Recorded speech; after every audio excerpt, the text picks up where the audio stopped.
I am filming this video today to commemorate my last day of my first year teaching. Looking back, this year was a wild ride for a lot of people. My school started online, then switching to hybrid. By the second semester, we were completely in person. The whole time there was a lot of uncertainty. There were people leaving for COVID quarantines, new sanitization procedures, new social distancing guidelines, a lot of requirements, a lot of expectations. And me being a first-time teacher, I really felt like I had just been thrown into this mix and left to see how I did. But now that it's over and looking back on this year, there were a lot of really good lessons that I learned. And that's what I want to share with you today, the perspective of a first-time teacher during 2020 to 2021.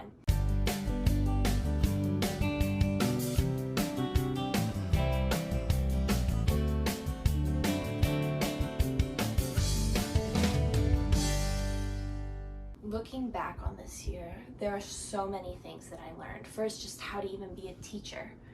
Learning to deal with my students, to learn from them, to love them and care about them, and to teach them. And on top of that, to do so while online or hybrid or finally in person in a school that was completely different to what these kids were used to. I got lucky in the fact that we did go back to in-person learning pretty quickly. A lot of schools didn't. A lot of schools still aren't back in person. And I think being in person did make such a difference for my kids, and I'm really grateful that we had that ability to go and teach face-to-face again. But through all of this, one thing that stayed with my students and stayed with myself for a while was the fear of the unknown. When my students came back, I had some who just would not take their masks off. I had one who couldn't really even eat or talk or play with friends because they were so afraid of potentially catching COVID. It got worse when I had to go into quarantine multiple times and my students knew that I had to be in quarantine. And through all of that, trying to reassure them and comfort them was a very difficult task.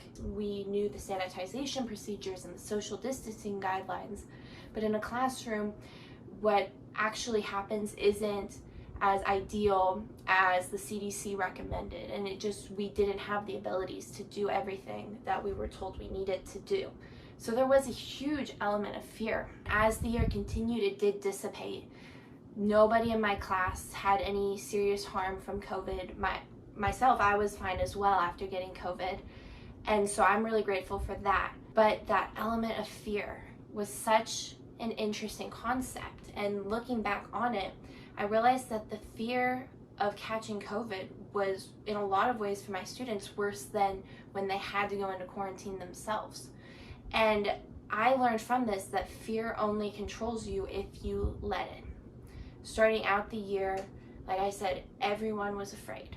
Not to say that we shouldn't have taken COVID seriously, but at the same time, as a teacher, realizing that you and how you handle a situation directly impacts the students you're teaching.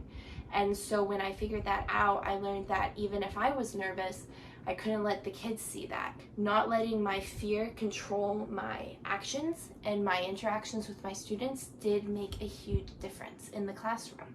And going forward too, I realized that having to be calm, even in terrifying situations, is so important, not just for myself, but for all the people around me. The next lesson I learned, guys, this one is so important. Children are resilient, so much more so than we gave them credit for. My students, I was amazed with their ability to understand what was going on, to behave appropriately, to follow the guidelines, and to trust the teachers in their lives to help them through it. When everything started, everyone was afraid, oh, the children, they won't be able to handle it, they won't be able to cope. And while those were all legitimate fears, I was amazed with my kids' abilities to cope with these situations, to understand what was going on, and to make wise choices. And it was very inspiring for me to see them doing those things. I teach fourth graders. When they started the year, they were 9 years old. and they were still very mature and able to handle these situations so well. Even before COVID, life was uncertain in a lot of ways. We didn't really think about it, but it's always been uncertain. And so realizing that life is uncertain and trying to make the most of every moment you have. Really, we don't know how long we have. I think COVID really helped me realize that every moment I have needs to be cherished. And that's a lesson I hope I'll be able to keep with me for years to come. Life will always be uncertain, and we can't let that uncertainty control us. We can't let that uncertainty stop us from living our lives and helping those around us. And I think from that uncertainty lies the ability to push through. Number 4, differences are easy to see, but it's our similarities that are so much more important. When we went back to in-person learning, it was really easy to tell where each kid and each family stood on the spectrum of COVID concerns. I had some kids who were very, very concerned with COVID and how it was going to impact their lives. I had other kids who honestly believed the entire thing was a hoax. And of course, we had many, many more in the middle. This spectrum and the dichotomy that was caused between all these different groups of students was extremely clear to me as a teacher. And as I began to educate these children, what I learned is that it's not those differences that were the most important, but rather the similarities that had bonded them together. These kids had differing views, but they had all gone through similar struggles with COVID. They had all experienced being online learners, hybrid learners, and then in-person learners. Many of them had experienced going into quarantine themselves, and these experiences bonded them to each other, bonded us together as a class, and really helped fuel our learning process because we became so close as a classroom. And when I think about it, these similarities were just so strong and so useful in helping my students interact with each other and helping them get through the difficulties of learning in the classroom. When the mask mandate was lifted and some of my students chose to no longer wear masks, I still had plenty who did. And those differences were so apparent and obvious just from looking at a child's face. Yet through all of that, the similarities they had already discovered with each other were enough to keep them as friends, to keep them working together, collaborating together, and learning together. Number 5, respect matters, always. When we heard about all of the guidelines we were going to have to enforce, I had some coworkers who decided to ignore them. I chose to follow the guidelines and recommendations of the school, and my school chose to follow the guidelines and the recommendations of CDC as best they could. Through all of this, my own opinion did not matter because I knew that I needed to respect the guidelines that were in place. When working with parents who were uncomfortable and students who were uncomfortable, I also chose to act in a way that would respect their beliefs and their ideas. And I realized that when it comes down to this, I don't have to compromise my own beliefs in order to respect their concerns and their fears with COVID and everything that followed from it. And so really emphasizing in my students and in my own life as well, the idea that you have to be respectful of others. We all need a little more flexibility. When we started the year off, my school's motto included that word in it, flexibility. It's a wonderful word used in many different concepts. And for me, this year, it meant being able to adapt regardless of the situation. As I've already mentioned, we switched back and forth a few times. I went into quarantine 3 times myself. And so being able to adapt and be flexible and work regardless of the situation was such an important skill for me to learn this year.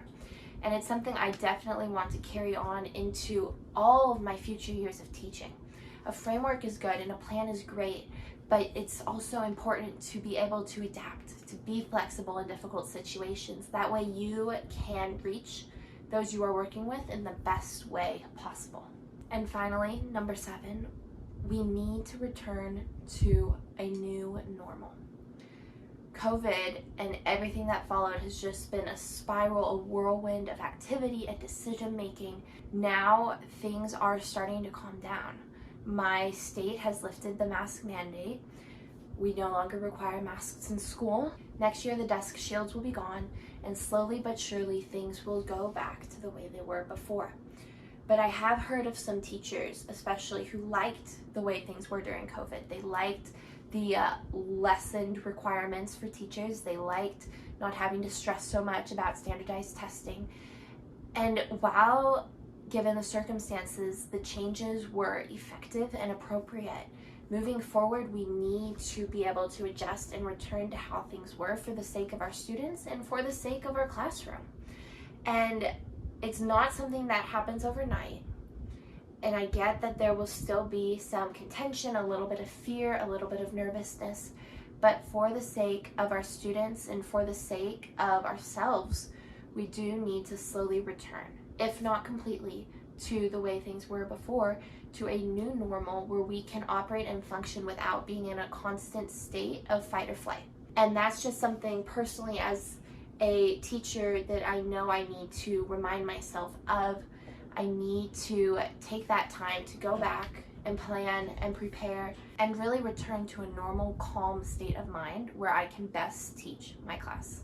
So those are the most important things that I have learned this year. I understand that my experiences are probably very, very different than many of you, but personally, these lessons will stick with me, and I really, really hope they encourage you as well. We need to adjust and we need to adapt, but we can't forget everything that's already happened.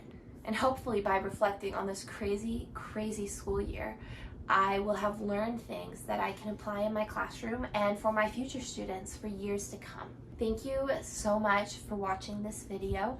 I really hope you enjoyed it, and I really hope you can take some of this to heart. May we all be able to reflect on how the past year has been and move forward with a greater understanding and awareness of everything that we have gone through. Thank you, and I hope you have a great day.